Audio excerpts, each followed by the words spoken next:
The Great Ghana Bank Heist. How Unibank's collapse shook a nation. Documentary script based on real investigations.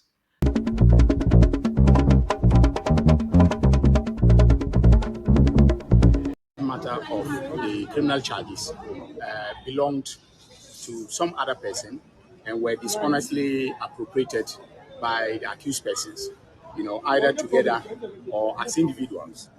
And the basic point that I was making in court on behalf of the defense team is the fact that we need to look at the source of the money critically, because basically this is founded on liquidity support that was provided by the Bank of Ghana.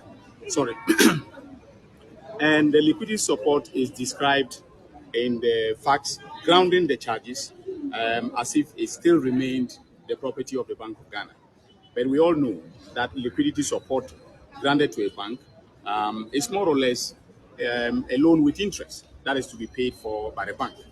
And therefore, we took the view that once the money was transferred to the bank and the bank disbursed it in accordance with its own internal procedures, it was a legitimate banking transaction that the bank engaged in. And therefore, there is no reason why any person should be charged, with stealing. And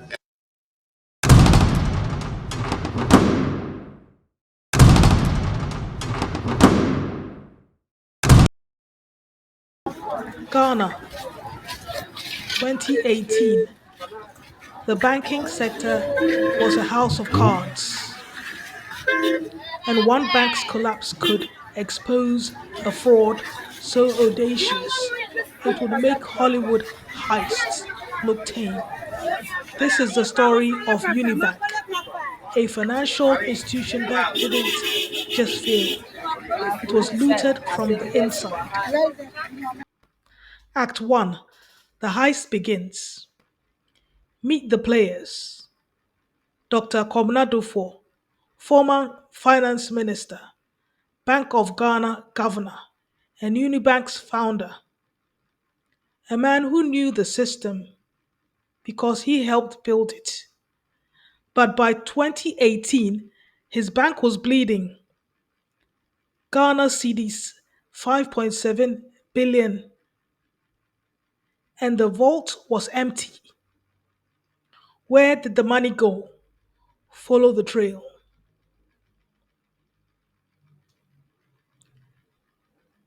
The scheme, Creative Accounting 101. Unibank's shareholders and directors issued 5.7 billion Ghana cedis in loans to themselves, 75% of the bank's total assets, no collateral, no approvals, just ink on paper. Poof! Depositors' money vanished. The magic trick over Ghana cedis 2.1 billion wasn't real cash, just fictitious bank entries to make the bank look solvent. Auditors called it financial sorcery. The inside job, employee Kwame Osei Yeboah forged a client's signature, siphoned 11.2 million Ghana cedis from her account, and funneled it into microfinance companies, pocketing finder's fees up to 6%. His partner, a savings and loan officer, teamwork? Was this greed or a flaw in Ghana's financial DNA? Enter the banking cleanup. Unibank and Royal Bank were identified during the AQR update exercise in 2016 to be significantly undercapitalized. The two banks subsequently submitted capital restoration plans to the Bank of Ghana. These plans, however, yielded no success in returning the banks to solvency and compliance with prudential requirements. The official administrator appointed for Unibank in March 2018 has found that the bank is beyond rehabilitation. Shareholders, related and connected parties had taken amounts totaling 3.7 billion cedis, which were neither granted through the normal credit delivery process nor reported as part of the bank's loan portfolio. In addition, amounts totaling 1.6 billion had been granted to shareholders, related and connected parties in the form of loans and without due process and in breach of relevant provisions of Act 930. Altogether, shareholders, related and connected parties of Unibank had taken out an amount of 5.3 billion cedis, constituting 75% of total assets of the bank. Act 2. The House of Cards collapses. Bank of Ghana officials storming Unibank's headquarters, stacking files labeled evidence. March 2018.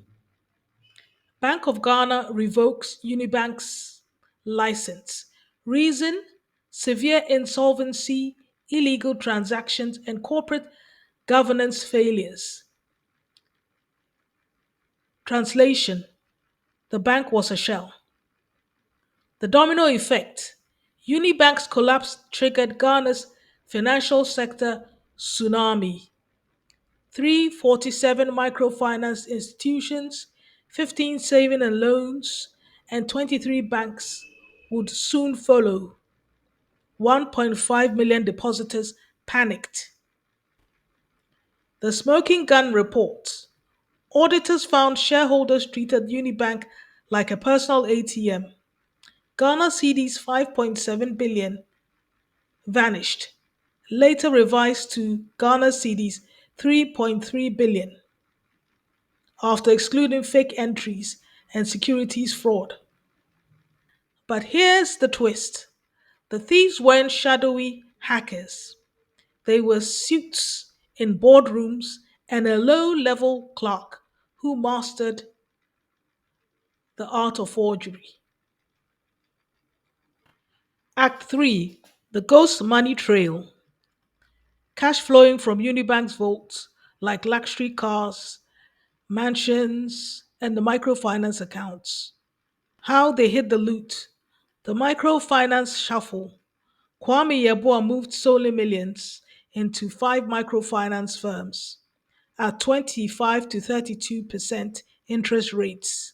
When the cash rolled back, he kept the profits. The victim, businesswoman Ajua Kunedu, who discovered her life savings were gone when her check bounced. Asset vanishment. No asset tracing by previous governments. No frozen accounts. As Attorney General Dr. Dominic Ayini admitted, assets depreciate or disappear before prosecutors act. Convenient, eh?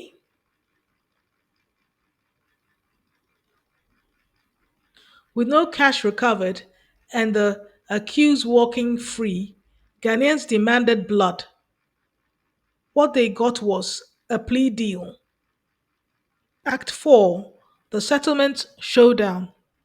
After prolonged negotiations, the accused persons, by a letter dated 7th May 2025, made a proposal to settle the revised outstanding obligation of 3.3 billion Ghana cedis through a structured approach. The accused persons offered to pay 2 billion Ghana cedis in full and final settlement of the outstanding obligations through the following arrangements: 800 million worth of assets to be transferred directly to Unibank, which is in receivership, which will now make that available to the Bank of Ghana. Their active operation and is the receiver to recover an additional 1.2 billion from the direct beneficiaries paid out on their instructions. Out of the above arrangements, the accused persons have provided landed properties valued at 824 million Ghana cedis to Unibank. That is in receivership. Further, in other words, indirectly to the Bank of Ghana or the Republic of Ghana. Further, the accused persons will be responsible for any shortfall in the proceeds realized from the sale of the landed properties. A total of 0.5 billion has to date been recovered out of the 1.2 billion being pursued from the direct beneficiaries. Recovery of the remaining balance of 0.7 billion out of the 1.2 billion Ghana cedis and the realization of the landed properties provided are expected to be completed over a timeline of 18 months. Although the preference would have been for me and my team for the accused person to settle the proposed amount in cash, immediate settlement in cash was not, from my sense of what transpired at the negotiations, a realistic possibility or a realistic option. In assessing the proposal submitted by the lawyers for the accused persons, I took into account the following factors. The receiver of Unibank acknowledged that the fictitious amounts totaling 2.1 billion did not result from cash outflows, but related to accounting entries that overstated the asset base of the bank, which predated Unibank's placement in official administration. B, a claim for the placement of 0.3 billion with the SEC-regulated entity was filed by the receiver with the official liquidator in 2019, and its recovery is being pursued separately through the insolvency process. 3, both the criminal and civil cases have persisted over 6 years with no immediate resolution in sight. The complex nature of the legal proceedings has significantly delayed any meaningful recovery.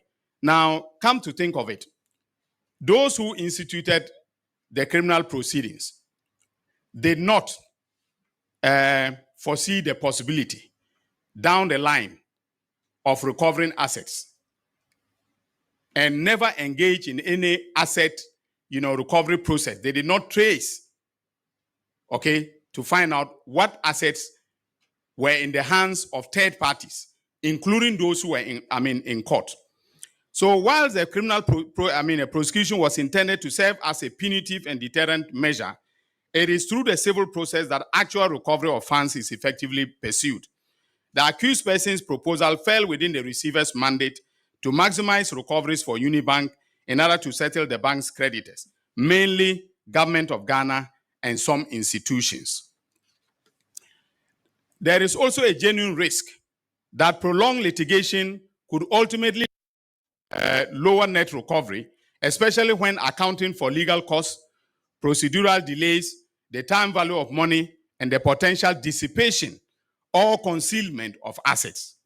By contrast, the current arrangement secures the timely resolution or recovery of over 800 million Ghana cedis in assets and establishes a structured pathway for recovering an additional 1.2 billion Ghana cedis with the active cooperation of the accused persons.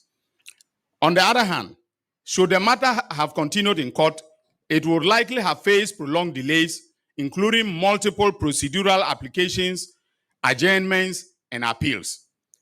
Even if judgment were eventually obtained in either the civil or criminal proceedings, enforcement and execution could take years, further deferring any meaningful recovery.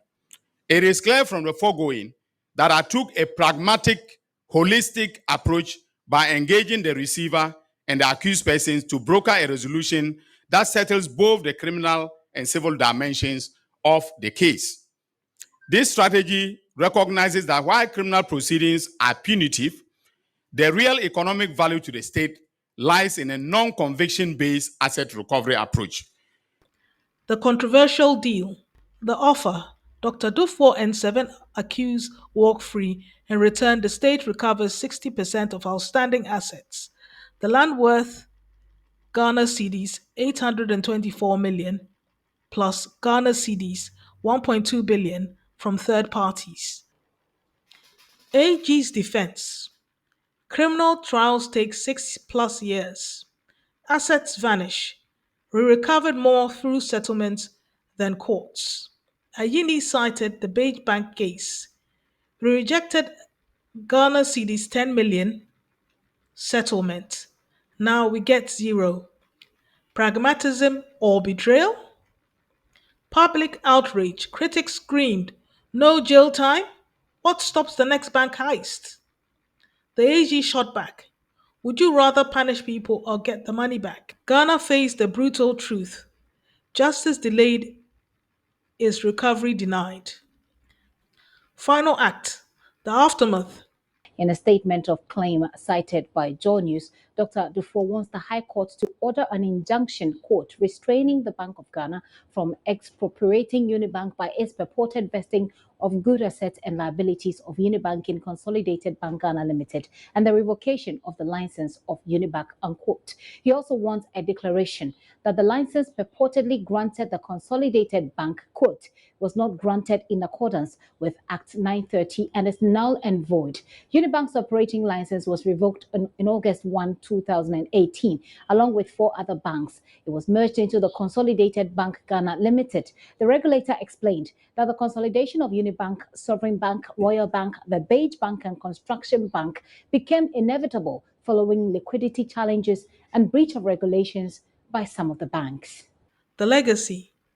Systemic shockwaves. Unibank's collapse birthed Consolidated Bank Ghana, CBG, a bad bank to absorb the wreckage. Taxpayers footed the bill. The unanswered question: did the settlement set a precedent? Future bank robbers take note, steal billions, bargain hard, keep 40%, and walk into the sunset. The human cost: 1,600 jobs lost, businesses bankrupted, a nation's trust in its banks shattered. In the end, Unibank didn't just defraud Ghana, it exposed a system where the real crime isn't stealing money, it's getting caught without a settlement deal. As of 2025, Ghana continues banking reforms. Dr. Duffuor denies wrongdoing, and the Ghana cedis 824 million land transfer is ongoing. Credits. Sources: Bank of Ghana reports, court documents, AG briefing, AG press briefings. Politician, why do you create loot and share? Yeah. Don't you know a good name is better than riches? Politician, why do you create loot and share? Oh, yeah. Don't you know a good name is better than riches? Oh, tell me why, oh why do you choose a path that's full of lies, Politician, why do you create loot and share? Yeah. Don't you know a good name is better than riches? Politician, why do you create loot and share? Don't you know a good name is better than riches? Oh, tell me why, why do you choose a path that's full of lies? Can you see? Promises fade like a morning breeze. But we believe in truth and grace. We'll rise above and faith will stand tall. Politician, why do you create loot and share? Yeah. Don't you know a good name is better than riches? In the halls of power, where the shadows lie, think you think you'll stand the test of time? You see the dreams crumble while the people cry. But in the light of justice, will unify. Can you feel us? Voices rising up like a flame scene. You're the number, break the chain.